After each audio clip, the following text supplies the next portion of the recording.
The Louisiana Bayou. It's a place of breathtaking beauty, but also of deep, dark secrets.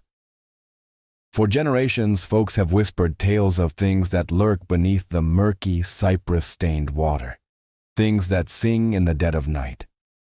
This is the story of Luke, a fisherman who learned that some songs should never be followed. The fog hung heavy that evening, thick as a wool blanket, smothering the sounds of the swamp. All Luke could hear was the gentle lapping of water against his small fishing boat and the distant call of a night heron. He'd been out on these waters his whole life, knew every twist and turn of the channels like the back of his hand. But tonight felt different. An eerie silence had fallen, the kind that makes the hair on your arm stand up. That's when he heard it. A voice. It was faint at first, a soft, melodic humming that seemed to drift on the mist itself. It was a woman's voice, impossibly beautiful, a sound so pure and enchanting it seemed to pull at something deep inside his soul. He'd never heard anything like it. Curiosity, stronger than any common sense, took hold. He cut the motor, letting his boat drift, trying to pinpoint the source of the bewitching sound.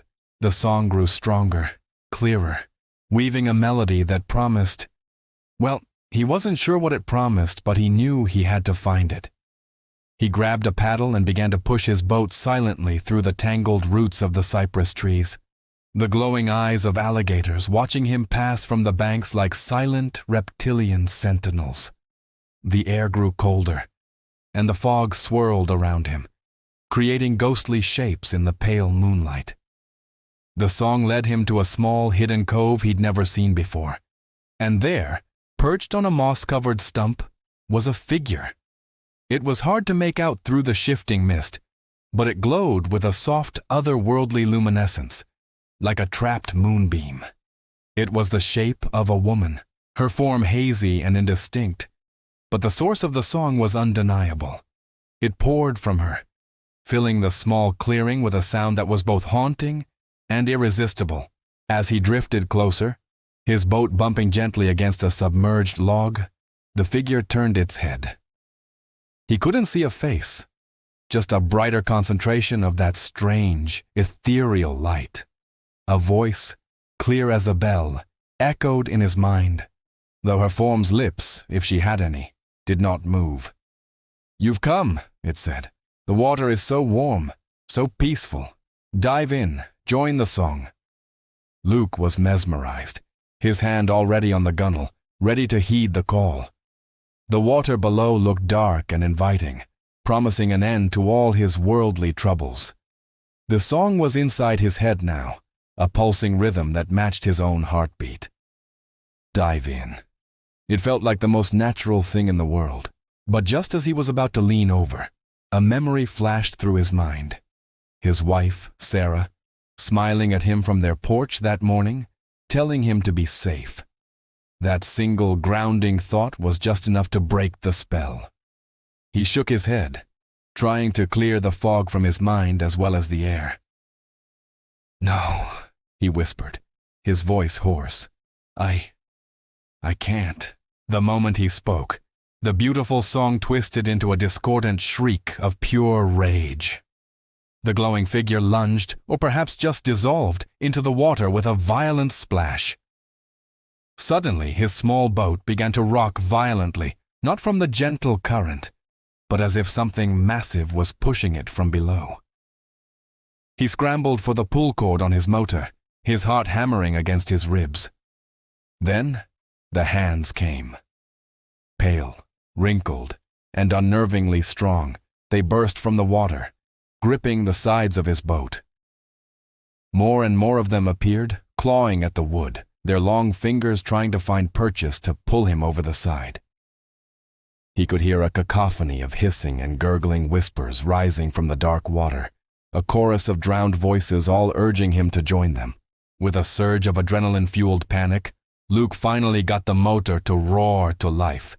He slammed it into gear, not caring which way he was going, just needing to get away.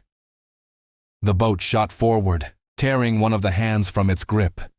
He risked a glance back and saw them, Dozens of pale, grasping limbs reaching from the churning water before the fog swallowed the cove behind him. He didn't slow down until he saw the familiar lights of the boat launch. He practically threw the boat onto its trailer, his hands shaking so badly he could barely fasten the straps. He drove home in a daze, the unholy shriek of the siren and the gurgling whispers still echoing in his ears. When he stumbled through his front door, Sarah rushed to him, her face etched with worry. "Luke, what happened? You look like you've seen a ghost." He just shook his head, unable to form the words, and collapsed into a chair, trembling. He couldn't bring himself to tell her what he'd seen. How could he? She'd think he'd gone crazy. Later that night, trying to wash the grime and the fear away, he stared at his reflection in the bathroom mirror. His eyes looked haunted, his face pale. As he looked, he saw his reflection in the small puddle of water on the counter from his wet hands. For a split second, the mouth of his reflection twisted into a cruel smile, and he heard it again, faint and tinny, coming from the water itself. The siren's song. He recoiled, splashing the water away, his heart pounding anew. He thought it was over. He thought he had escaped. But the swamp doesn't let go that easily. A week later, Sarah was walking past the bathroom. The door was closed, and she could hear the water running for the tub. She smiled, thinking Luke was finally relaxing. But then she heard him humming. She pressed her ear to the door, a knot of unease tightening in her stomach. It was a beautiful melodic tune she'd never heard before. But the sound wasn't coming from the air. It was muffled, distorted, bubbling up from beneath the surface of the water, a song that didn't belong to the world of the living. The swamp had followed him home. Thanks for joining me on this chilling journey into the bayou.